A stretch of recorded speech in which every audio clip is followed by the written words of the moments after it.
और हमरा बुझा तो पूरा गांव के भी खबर नहीं थे का शिल्पी आवत है। अच्छा चलिए बहुत अच्छा लागल ए जाके एगो छोटा सा माता रानी के भजन रही ओकरा बाद से जितना भी गीत बाड़ी से आप सबके हम जरूर सुनाए। हेलो हेलो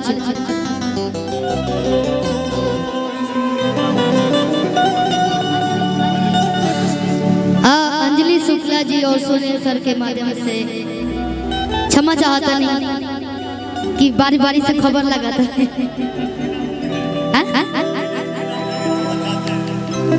नाम नहीं भूले लेकिन हम लोग का दूसरा मुलाकात है अंजलि जी के साथ में। तीसरा मुलाकात कुशीनगर में हम लोग मिले थे। वो केकरा के देवे के पैसा हम गए खेसारी में के ले जाके देवे के बा। चलिए बहुत बहुत धन्यवाद।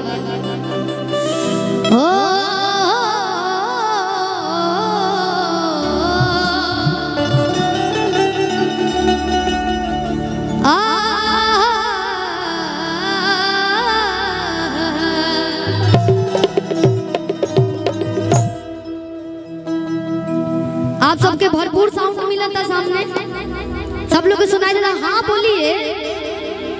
अरे गांव के लोग बिना खैले बोलेला। अगर हम शहर से गए रहती इतना ना हम गरजती 12-12 घंटा बिना खैलो जइया उपास रहनी तो 10 घंटा गावे खड़ा होके। तो कहीं ना कहीं गांव के जो हमनी के रोटी चावल तो नहीं खानी, रोटी ज्यादा खानी। जौन गांव के खाना हमने के दूध मिलल बा, रोटी मिलल बा, वो बहुत ताकतवर चीज है। तो ऐसा बोलिए आप लोग कि हाँ हम बुझा के अपने गांव में आइल बने, है ना? सबके साउंड सुनाई देता बढ़िया से। क्या बात है। 10 लोग जो आगे खड़े हैं ना, आवाज कम आ रहा है आप लोगों का। कि हम दिन तो सारा हार धोला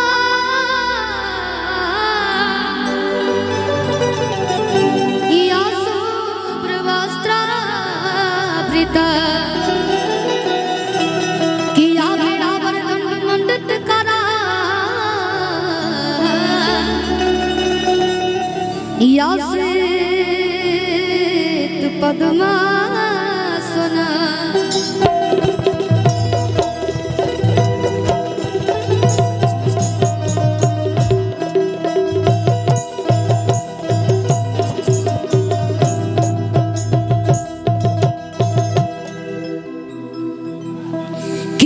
जयंती मंगला काली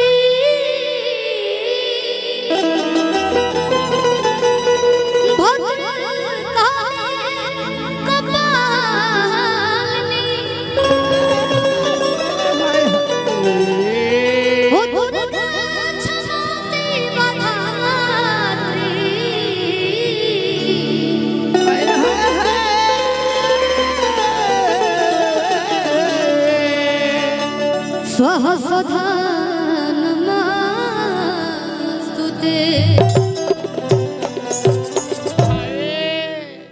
जो ना माई के आशीर्वाद से एक घर में सुंदर पुत्र के प्राप्ति भइल बा, तो माई खातिर सब लोग जयकारा लगाइए। प्रेम से साचे दरबार की आहूजा साउंड हमनी के बहुत कार्यक्रम के लिए बने जा जोड़ा नहीं थे, खाली ये आगे वाला के लेवल बढ़ा दे, बाकी है मस्त बा। हां हमार बन कर दी कंपनी है आजाद साउंड। ई तो हमारे घरे स्पेशल साउंड जाला। हो सके तो मई में फिर जइबो करी। वैसे मैरिज हॉल बा तो में जरूरत ना लगेगा, नहीं जरूरत लागी तो हमने के जाइए ना छते पे लागी, उस पे मैरिज हॉल में छत पे लगेगा। हाँ तो गाली गाने के लिए आप ही जाएंगे वहाँ पे। छते पर लगी स्पेशल राजा राम एंटरटेनमेंट की टीम, है ना?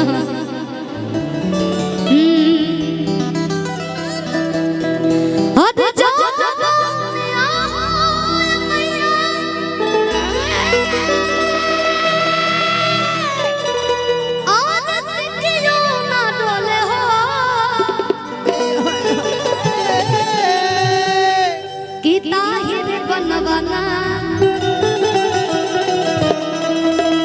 कि मैया मोरे अरे लिहालू बस रबा हो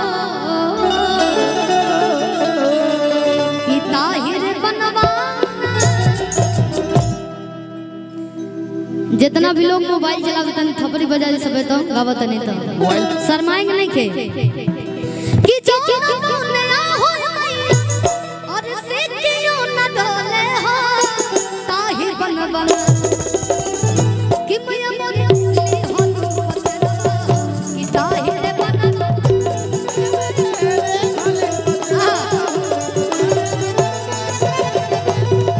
देखिए शर्माए के नहीं थे, ताली बजाइए मन से कि आपके घर बेटा होके चाहे बेटी होके तो शिल्पी राज फिर आवाज गावे, तो ये मन में आस रख के ताली बजाइए सबे कि मैया मोरे ली होलो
इकट्ठा करके लाइएगा। अबे लोकगीत गावत नहीं था कौन बात ना कि दिलिया धनुषिया माई के सोबेता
करण भैया की तरफ से ढेर सारा पुरस्कार और परिवार के तरफ से जो परिवार में हमने के कार्यक्रम करे आल बने जा और मंजूरी भगवान के रहला ऑटोमेटिक ये सब सिस्टम बने और कार्यक्रम हुई और बहुत अच्छा लगता। 10 गो लोग रहे, 10 गो लोग मिजाज में रहे, कलाकार ऑटोमेटिक मिजाज में रहे। चलिए बहुत बहुत पुरस्कार, बहुत बहुत धन्यवाद आपका।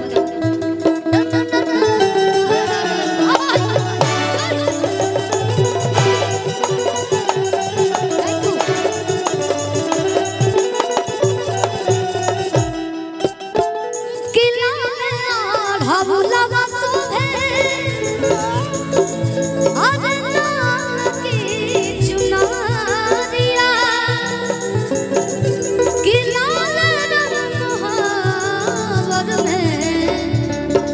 अच्छा आजकल के लड़का लोग मंदिर में पूजा करे जाला कि ना है? क्यों नहीं जाते आप लोग? माई से आशीर्वाद ना चाहिए, भगवान से आशीर्वाद ना चाहिए कि सारा भविष्य मोबाइल में लोगत। जब से मोबाइल आ गया दुनिया बहुत होशियार हो गई, मंदिर में ना लेकिन पूजा करे के चाहिए। कल बा कि भक्ति में भाव चाहिए, दिल से लगाव चाहिए, कि भक्ति में भाव चाहिए, दिल से लगाव चाहिए। कहे कि भक्ति से मोह के मेरा पवली वो नाम रखो कहाँ एक भी लनी। और भक्ति में झूठ बैर राम के खियावली। भगवान से प्रीत रहे के चाहिए, माई से लगाव रहे के चाहिए। कि लाल ढोलवा शोभे अजना की चुनरिया।